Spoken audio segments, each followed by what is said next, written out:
Hi guys, कैसे हैं आप लोग? तैयारी के चल रही है एग्जाम की, तो टाइम आ गया जब हम बात करें सोनेट नंबर 67, जिसको पूरी तरह से डील करना है from the beginning till the last. और आप देखेंगे बोर्ड पे मैंने पूरा सोनेट लिख दिया आप लोगों के लिए, ताकि जिनके पास सोनेट नहीं है वो उसको क्लियर कर लें।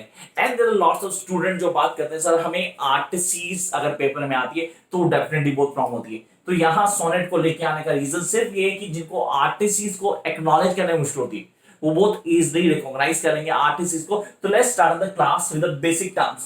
पहली चीज सोनेट को क्लियर करना है। दूसरी चीज हमें एक्नॉलेज करना है कि आरटीसी को कैसे परफेक्टली लिखा जाए, तो स्टेप को भी हमें डिस्कस करने वाले हैं। पहली चीज सोनेट 14 लाइंस का होता है, हम सब जानते हैं ऑक्टेव एंड सिंसेट, लेकिन ये मैटर नहीं करता आरटीसी फाइंड करते। वहां यह करता है कि हम सर इस वर्ड्स को रिकॉग्नाइज कर पाए। नॉर्मली मैं क्या करूंगा, आरटीसी में 3 लाइनें 4 लाइनें 5 लाइनें आ सकती, 14 की 14 लाइनें नहीं देंगे। इस चीज को यहां दिमाग में डाल लेना आप लोगों ने। तो जहां पर बात करता हूं मैं एमनेट स्पेंसर की, तो सर स्पेंसर में 3 करना है, एमिनिटी करनी है, एपिथेलियन करना और प्रोथेलियन करना है। अब इन सबके टेस्ट को डेफिनेटली पढ़ना और याद करना बहुत मुश्किल है, तो उसके लिए मैं टिक देता हूं आपको। करना क्या, इजी पार्ट है सर। एमिनिटी में 300 नेट्स है। जब हम बात करते हैं एपिथेलियन की 24 स्टेंजास है, 365 lines. Then we do come to the next part prothalamion, बहुत ही छोटा सा पार्ट है, सिर्फ 10 स्टेंजास है, जिसमें इंट्रोडक्शन दी गई है, वो भी एंगेजमेंट सॉन्ग की तरह। तो उसको हम इजीली कर सकते हैं। जो आप नोट्स में आपके पास है वो नोट्स को पूरा क्लियर करेंगे तो आपको सब पता जाएगा।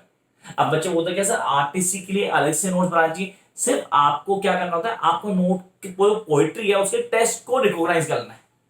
और टेस्ट रिकॉग्नाइज कैसे होगा, जैसे ही टेस्ट दिया होगा, like as a huntsman after weary chase seeing the game from his escape away. How I am going to do, मैं करने वाला कैसे हूं, उसके कॉन्सेप्ट क्या है, कैसे समझेंगे। हमें एक एक चीज को क्लियर करना है। This is really important, how we are going to deal with this, उसके कॉन्सेप्ट क्या है, कैसे समझेंगे। तो पहली और सबसे इंपॉर्टेंट चीज, आपको इन वर्ड्स को एक्नॉलेज करना है। So here how you going to acknowledge these words, आप इन वर्ड्स को एक्नॉलेज कैसे करते हैं। आपके लिए सबसे इंपॉर्टेंट चीज है that to go these words and clear the basic story behind these, means the analysis. अब मैं किसी पोएट्री को पढ़ते हुए उसकी एनालिसिस पे ध्यान देता हूं। How I am going to get the analysis, sir समझना। देखो यहां से शुरू करते हैं। Like as a herdsman after weary chase, seeing the game from his escape away, sits down to rest him in some shady place, with the panting horns be glided to their prey. यहां पे अपने आप और अपनी बिलव को compare कर रहा है एक हंटर से और एक डियर से। जैसे एक हंटर एक डियर के पीछे पड़ा और बहुत देर से कोशिश कर रहा है कि उसकी रीच में आ जाए, that he can hunt the deer. But definitely बहुत क्लेवर टीचर, तो बहुत यहां से वहां भागते आ रहा है, वो बहुत मुश्किल है उसके लिए। And then with the panting horse and glide of the prey so after long pursuit and a vain assay when I will all weary had the chase forsake, वो थक चुका है। He was unable to chase, मतलब नहीं कर पा रहा है, वो थक चुका है। नॉर्मली कई बार हम साथ होगी, हम ना क्वेश्चन कर रहे हैं लेकिन हम रिकॉग्नाइज नहीं कर पा रहे। नॉर्मली कई स्टूडेंट्स ज्यादा होगी, यार मैं पोएट्री पढ़ रहा हूं सर, नहीं पता लग रहा कैसे करूं, ये आर्टिस्ट का कॉन्सेप्ट समझ नहीं आ रहा। बहुत सारे स्टूडेंट बोलते हैं मैं इसमें आपको हेल्प कर रहा हूं साथ साथ बेसिक समझाने की। तो यहां वो बेचारा थक चुका पूरी तरह से, यार नहीं हो रहा। कभी किसी लड़की को इंप्रेस करने की कोशिश की, sorry guys I can't help it, अगर लड़की है तो वो लड़की की बात करते हैं, और जब वो नहीं हो रहा, आपसे इंप्रेस नहीं हो रहा, ऑपोजिट नहीं हो रहा अट्रैक्ट आपकी तरफ, तो आप क्या करते हैं, आप छोड़ देते, नहीं यार नहीं होने वाला, कुछ नहीं होने वाला। Now like sit at one place and then you see The gentle deer returned with the self same way. उसी वक्त वो वापस आता है। The gentle deer returned. मतलब I was just the one who was losing all the hope. मैं बैठ के, मैं नहीं होने वाला कुछ यार, बट बैठ जा, बस के नहीं है। लेकिन तभी वो gentle deer वापस आया। तो डियर कौन है आप जानते हो, उसकी बिलव की बात कर रहा है, that is Elizabeth Boy। वो वापस आती है और वहां पे आके उसको बहुत अच्छा सा look, a sweet smiling looks उसको पास कर दी। When a girl gives a good looks to you, what does it mean? I really don't have an idea. When a boy gives a looks to you, then what do you mean? If you're a girl, then you can imagine like this. तो दोनों clear कर लेते हैं। यहां पे उसको look दे रही है। There she will, I repeat, beholding me with a milder look, sought not to fly, but fearless, still did bite. जो अभी तक भाग रही थी, वो आराम से वहां पे आकर ना वहां रुकी। यहाँ वो डियर को बोला गया जो हंटर को देख के डरे रहा, डियर आराम से आके बैठ गया, बिल्कुल आराम से, without any fear, and then sought not to fly but to fearless, till did bite, till in hand her yet half trembling took, and with her own goodwill her firmly tied. Strong thing now me seem to see a beast so wide, so goodly worn with her own will be guided. तो ऐसा लग रहा था कि ना वो उसकी खुद की विल है, वो खुद की डिजायर है कि वहां आना चाहती है। मैंने बोला आना चाहती है, यहाँ पे डीए से एग्जांपल की मैंने सिमिलर मेटाफर को एग्जांपल दिया, उसने यूज किया सिमिलर मेटाफर का बहुत अच्छे से, लेकिन हमने कहा हम समझने की कोशिश करें। तो इस सोनेट में क्या हाईलाइट किया है सर, कोर्टशिप के बारे में था। एक्चुअली अगर आप एमलेटी की बात करते हैं, Amoretti is all about the courtship of Edmund Spenser with his beloved as a boy. Courtship क्या है, व्हेन यू बीन, डिटेल पता आपको, लेकिन यहाँ पे वो उसकी बात कर रहा था। अब जब वो अपने आप अप्रोच कर रही है, उसको लग रहा है कि हाँ अब कहानी पटरी पे आने वाली। Now this going to be something we are having, means we are going to have something productive. तो यहां वो रिस्पॉन्ड उसको मिला। अब बात आता हूं वापस, यहां तो कॉन्सेप्ट क्लियर हो गया। आपने बोला सर इसको 3 से 4 लाइन में दिया करना है, तो फर्स्ट हम बोलते थे यहां पे शुरू हुआ था, earlier the poet had compared himself as an hunter and his beloved as a deer. तो कॉन्सेप्ट क्लियर करते हैं, यहां पे एक हंटर और डियर की तरह अपने आप को उसने क्या किया, पूरी तरह से अपने आप को सपोज कर ले कि वो हंटर और डियर की तरह क्लियर है। देन यहां पे हुआ sir he got tried up,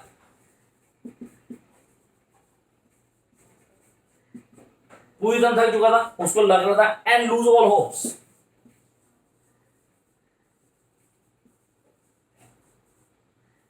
दो चीज हो गई, फर्स्ट आपने बोला सर यहां पे फर्स्ट हंटर डियर, उसने अज्यूम किया अपने आप को हंटर माना और बिलव को डियर के साथ ट्रीट किया।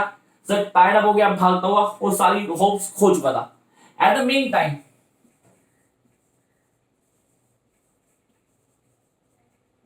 डियर रिटर्न, ये डियर कौन है, you know, deer return and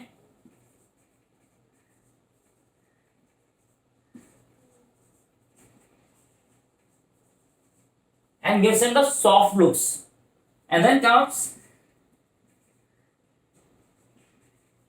like it's her own desires